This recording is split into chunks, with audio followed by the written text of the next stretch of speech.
Hello दोस्तों, स्वागत है आपको हमारे YouTube चैनल धर्मेंद्र ऑफिशियल में। जैसा कि मैं आज पढ़ाने जा रहा हूँ विरंजक चूर्ण।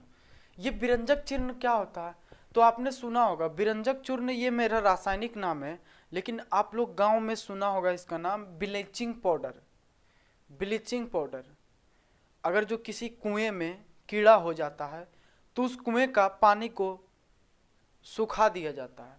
सुखाने के बाद उसे चारों ओर ऊपर नीचे ब्लीचिंग पाउडर से पोत दिया जाता है और उसके बाद नया पानी आता है तो पानी सुरक्षित हो जाता है। तो ब्लीचिंग पाउडर अर्थात विरंजक चूर्ण का सूत्र क्या होता है तो CaOCl होल Cl। इसका निर्माण हम कैसे करेंगे विरंजक चूर्ण का निर्माण? तो ये सिर्फ सिद्धांत आप याद रखिए कि ये सिद्धांत क्या कहता है। पूरा विरंजक चूर्ण आपसे बन जाएगा। क्या कह रहा है? शुष्क बुझे हुए चूने। तो शुष्क बुझे हुए चूने का सूत्र ये होता है, अगर जो आप मार्केट से चूना खरीद के लाते हैं तो उसका सूत्र होता है मेरा CaO होता है, कैल्शियम ऑक्साइड होता है, इसमें जल नहीं होता। और इसी को आप इसी में अगर जो आप जल मिला दीजिए प्लस H2O तो यही मेरा शुष्क बुझा हुआ चूना बन जाएगा। कैसे बनेगा? तो CaOH होल 2। देखिए यहाँ पे कैल्शियम 1 है, कैल्शियम 1 है, कहानी खत्म। यहाँ पे ऑक्सीजन 1 और ऑक्सीजन 1, 2 ऑक्सीजन, यहाँ पे हाइड्रोजन 2, तो ये भी 2 ऑक्सीजन 2 हाइड्रोजन। तो ये चूना पत्थर आप खरीद के लाइएगा मार्केट से और इसे जल में मिलाइएगा तो ये बन जाएगा शुष्क बुझा हुआ चूना। तो इसी शुष्क बुझा हुआ चूना को आपको लेना और उस शुष्क बुझे हुए चूने पर को 40 डिग्री तक तप्त करना, गर्म करना। शुष्क बुझे चूने को 40 डिग्री तक आपको तप्त गर्म करना है और उसके ऊपर क्लोरीन गैस को आपको प्रवाहित करना है। तो क्लोरीन गैस प्रवाहित करने से आपका CaOCl और होल Cl का निर्माण हो जाएगा।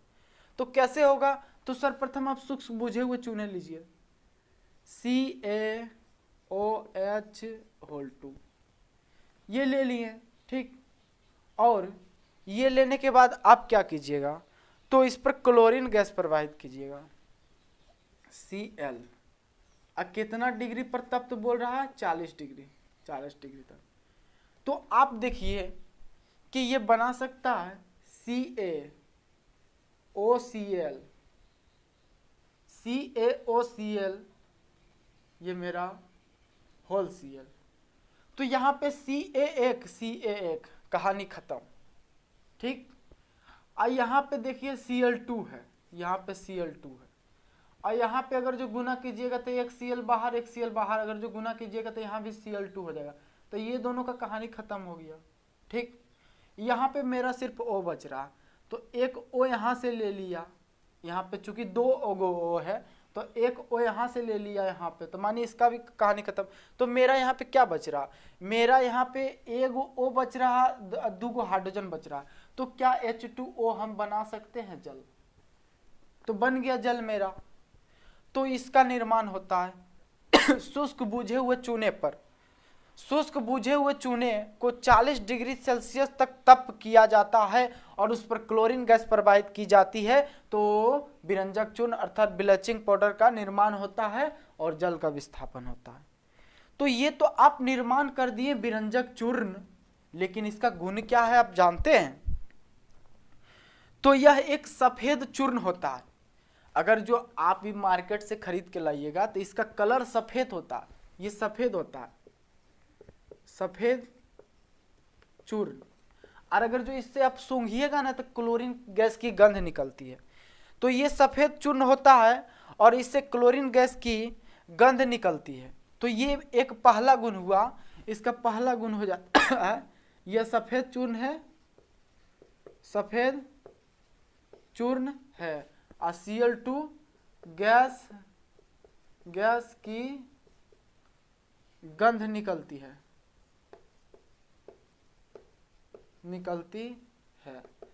अब दूसरा क्या कहता है कि दूसरा क्या कहता है इसमें? तो दूसरा, अगर जो आप इसे खुले वायु में छोड़ दीजिएगा तो अब जैसे कि मान लीजिए इससे आर्द्र अर्थात वायु की नमी उसमें उपस्थित होती है तो आर्द्र कहते हैं। तो आर्द्र कार्बन डाइऑक्साइड से इसका क्या रिएक्शन होगा, तो आर्द्र कार्बन डाइऑक्साइड से इसका रिएक्शन कराते हैं। तो सर्वप्रथम आप CaOCl होल Cl को ले लीजिए और आर्द्र कार्बन डाइऑक्साइड से अभिक्रिया करा दीजिए। तो आर्द्र कार्बन डाइऑक्साइड से अभिक्रिया करने पर ये क्या बनाएगा, तो ये बनाएगा CaCO3। क्यों CaCO3 बनाएगा, तो एक Ca ले लीजिए आप, ठीक। अब CO2 यहाँ पे है, ठीक, CO2 और एक ऑक्सीजन यहाँ, एक ऑक्सीजन आप यहाँ से ले लीजिए तो CO3 हो जाएगा, CO3 हो जाएगा। तो इसका कहानी खत्म हो गया। अब मेरा एक क्लोरीन यहाँ, एक क्लोरीन यहाँ, दो क्लोरीन, तो Cl2 बनाएगा। तो CaCO3 यानी कैल्शियम कार्बोनेट और क्लोरीन गैस बनता है जब ये आर्द्र कार्बन डाइऑक्साइड में प्रवाहित किया जाता है। अब इस पर जल का क्या प्रभाव है, तो अगर जो आप इसे तीसरा प्रभाव ये, तीसरा गुण ये हो जाता, CaOCl होल Cl को जल H2O से क्या प्रभाव पड़ता है, तो अगर जो आप इसको जल में छोड़ दीजिएगा तो ये CaOCl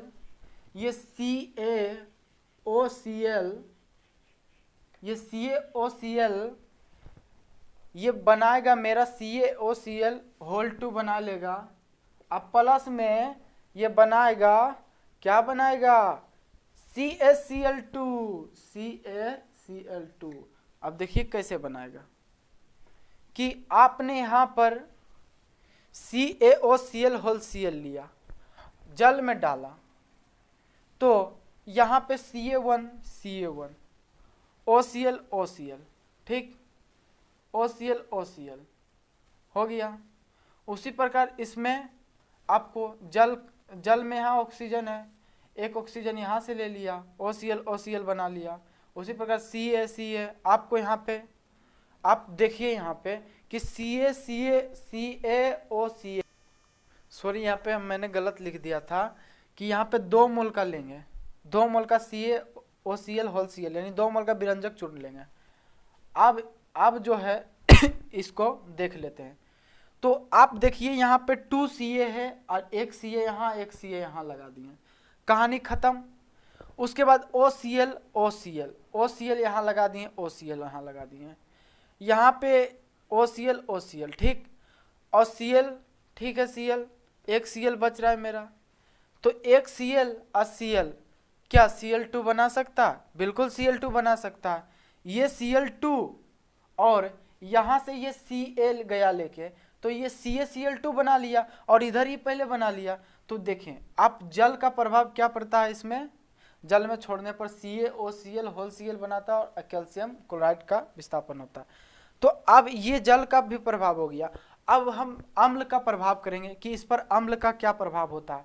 तो अम्ल का क्या प्रभाव होता है, चौथा गुण आप देख लीजिए, CaOCl होल Cl, ये अम्ल से प्रतिक्रिया कराइए आप, अम्ल से प्लस 2HCl, तो ये क्या बनाएगा, आप देखिए कि ये क्या बनाएगा। तो ये बनाएगा CaCl2, ये माइनस है, ये प्लस है, तो ये निकल सकता है CaCl2। पहले तो ये काम खत्म हो गया इसका और इसका। अब यहाँ पे 2 गो हाइड्रोजन है, तो क्या H2 लिख सकते हैं, H2 भी लिख दिए, इसका काम भी खत्म हो गया। अब मेरे यहाँ एक ऑक्सीजन नजर आ रहा है, तो एक ऑक्सीजन यहाँ रख दिए, 2 हाइड्रोजन था, यहाँ 2 हाइड्रोजन लिख दिए, एक ऑक्सीजन यहाँ था, एक ऑक्सीजन। अब यहाँ पे सिर्फ 2 क्लोरीन बच रहा तो आप लिख दीजिए Cl2 लिख दीजिए। तो अगर जो आप अम्ल से प्रतिक्रिया कराइएगा विरंजक चूर्ण को, तो वो CaCl2 दिया, अर्थात ये एक प्रकार का लवण दिया, जल दिया और क्लोरीन गैस दिया, लवण दिया और जल दिया और क्लोरीन गैस दिया। तो ये आप देखें कि विभिन्न प्रकार के विभिन्न अलग अलग होते हैं। जैसे मैंने यहाँ कार्बन डाइऑक्साइड प्रवाहित किया तो ये कैल्शियम कार्बोनेट और क्लोरीन गैस दिया। यहाँ पे 2 मोल का विरंजक चूर्ण लिए और जल से प्रवाहित किए तो CaOCl होल Cl और CaCl2 दिया। उसी प्रकार ये अम्ल से प्रतिक्रिया कराए तो लवण, जल और क्लोरीन गैस दिया। ये मेरा हो गया। अब इसका उपयोग क्या है भाई, इसका उपयोग क्या है तो याद रखिएगा, इसका पहला उपयोग है मेरा ये जो विरंजक चूर्ण है ये कीटनाशक के रूप में काम आता है। मैंने पहले बताया कि कुएं में कीड़े हो जाते हैं तो कुएं का जल को सुखा लिया जाता है और सुखाने के बाद इसी का लेप चढ़ाया जाता है। उसके बाद नया पानी आता है, सुरक्षित रहता है, वो शुद्ध पानी आता है। तो सर्वप्रथम कीटनाशक के रूप में इसका 1 नंबर में कीटनाशक के रूप में, कीटनाशक के रूप में। अब दूसरा क्या है तो दूसरा कागज एवं कपड़ा को विरंजित करने में, बड़े बड़े फैक्ट्रियों में कागज और कपड़ा बनाया जाता है तो विरंजित इसी के द्वारा किया जाता है। ये विरंजक चूर्ण अर्थात ब्लीचिंग पाउडर के द्वारा उसे ही विरंजित किया जाता है। तो कागज एवं कपड़े को विरंजित करने में। अब तीसरा उपयोग क्या है कि क्लोरीन गैस के निर्माण में, अगर जो हमको क्लोरीन गैस निर्माण, जैसे क्लोरीन गैस के निर्माण में तो देखिए अभी यहाँ पे विरंजक चूर्ण को उठाएं या कार्बन डाइऑक्साइड से अभिक्रिया कराएं तो क्लोरीन गैस दिया, तो क्लोरीन गैस के निर्माण में भी विरंजक चूर्ण का उपयोग हुआ। तो क्लोरीन गैस के निर्माण Cl2 के निर्माण में Cl2 के निर्माण में इसके अलावे क्लोरोफॉर्म के निर्माण में भी विरंजक चूर्ण का उपयोग होता है। तो जैसा कि मैंने पढ़ा दिया विरंजक चूर्ण किसे कहते हैं, विरंजक चूर्ण का सूत्र क्या होता है, विरंजक चूर्ण को कैसे बनाया जाता है, विरंजक चूर्ण का गुण क्या होता है, ये गुण आपके सामने है, उपयोग आपके सामने है। विरंजक चूर्ण में अब तो ऐसा कोई क्वेश्चन नहीं होगा जो आपसे छूट जाएगा। तो विरंजक चूर्ण मैंने पूरा पढ़ा दिया। अगर जो वीडियो आपको अच्छा लगे तो लाइक सब्सक्राइब कीजिए और शेयर कीजिए और इसी तरह आप जुड़े रहिए।